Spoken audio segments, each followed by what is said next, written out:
Bonjour à tous, une vidéo sur la proportionnalité avec une série de 5 exercices corrigés. Voici les énoncés. Alors comme d'habitude, je vous conseille de mettre la vidéo sur pause et d'essayer de faire ces exercices tout seul avant de regarder la correction. Ça sera le meilleur moyen de bien vous préparer pour le devoir. Allons-y pour la correction.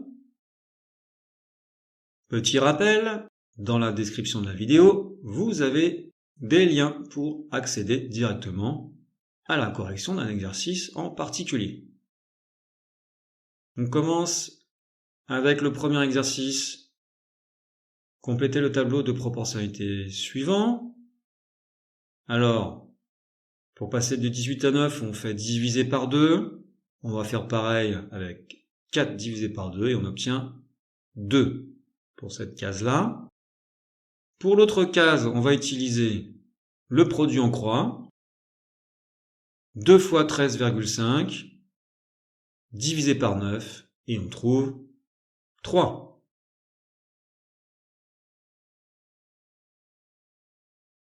Question 2. Indiquez si ces tableaux sont proportionnels. On va utiliser le produit en croix. 9 fois 10, 90. 6 fois 15, 90.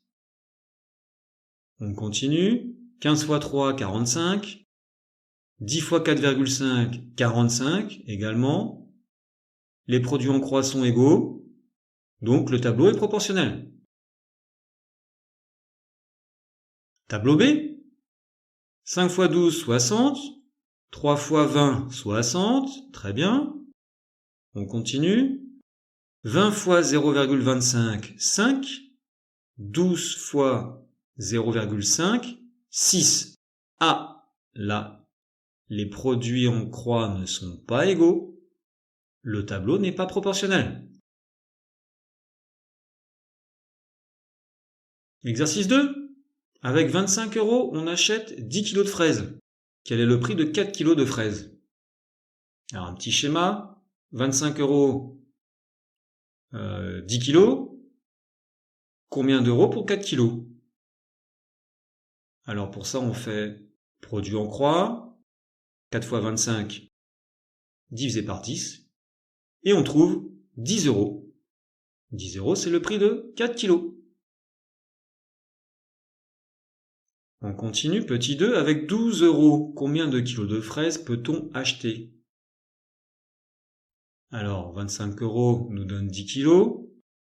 12 €, ça fera combien de kilos? Produit en croix, 12 fois 10, divisé par 25, et on trouve 4,8 kg.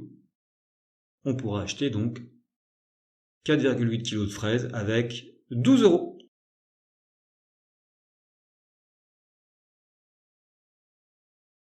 Exercice 3. On doit faire la réduction d'un triangle.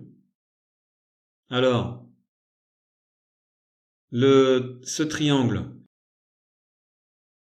il a un côté AB qui fait 12 cm, et après réduction, ce nouveau côté AB, que l'on va noter A'B', ne fait plus 12 cm, mais 7,5.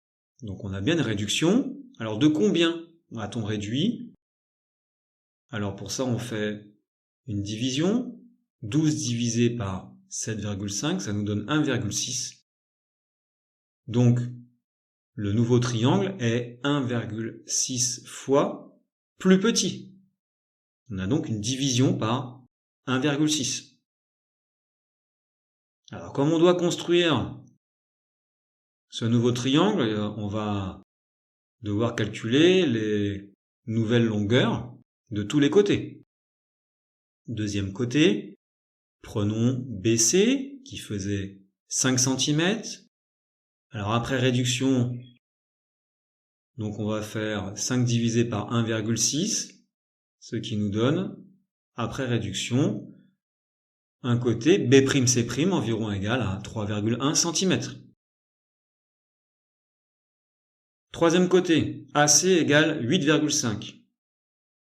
On effectue la même réduction, donc 8,5 divisé par 1,6, Et on obtient comme nouveau côté A'C' environ égal à 5,3 cm.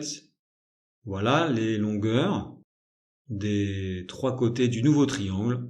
Il ne reste plus qu'à le tracer. Exercice 4. Alors, on a un lecteur CD qui est soldé, qui passe de 180 € à 135 €. Première question, quel est le pourcentage de réduction accordé? Alors déjà, il faudrait savoir combien ça fait en euros.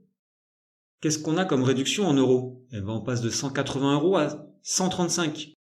Donc 180 € moins 135 €, on a donc une réduction de 45 €. 45 € sur quoi? Bah, sur le prix de départ qui était de 180. 45 sur 180. 45 divisé par 180. Et si on se rapporte à une base de 100 pour un pourcentage, on multiplie par 100 et on trouve 25%. 25% de réduction. Deuxième question. Un client désire acheter cet appareil.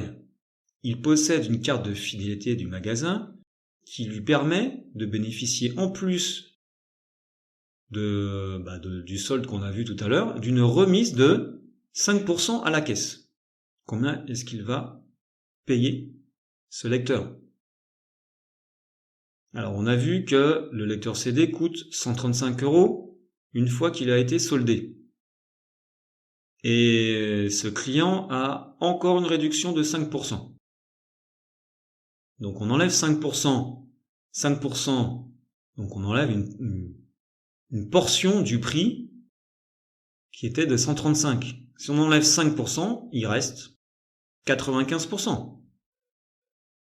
95% de 135, 95 sur 100 fois 135. Ça nous donne 128,25 €. Voilà le prix, le nouveau prix que le client devra payer pour ce lecteur. L'exercice 5. Alors ici, on a un graphique qui donne le prix à payer selon la durée de location d'un kart biplace. Première question. Ce graphique illustre-t-il une situation de proportionnalité? Il faut justifier. Alors qu'est-ce qu'on a? On a une droite, graphiquement, qui passe par l'origine du repère. Donc, conclusion, c'est une situation de proportionnalité. Les deux conditions qu'il faut réunir, c'est une droite et passer par l'origine. Donc, c'est le cas. Alors, deuxième question, quel est le prix à payer pour 25 minutes de location? 25 minutes, on est en abscisse. Ici, on se reporte sur la droite, puis sur l'axe des ordonnées, et on trouve 15 €. Donc, 25 minutes de location, ça coûte 15 €. Combien de temps peut-on louer un kart pour 20 €? 20 €, c'est en ordonnée, on reporte ça sur la droite, puis sur l'axe des abscisses, et on trouve à peu près 33 minutes. Donc pour 20 €, on peut louer un kart pour 33 minutes. Voilà pour cette vidéo, merci, bon courage à tous pour vos révisions, et à bientôt!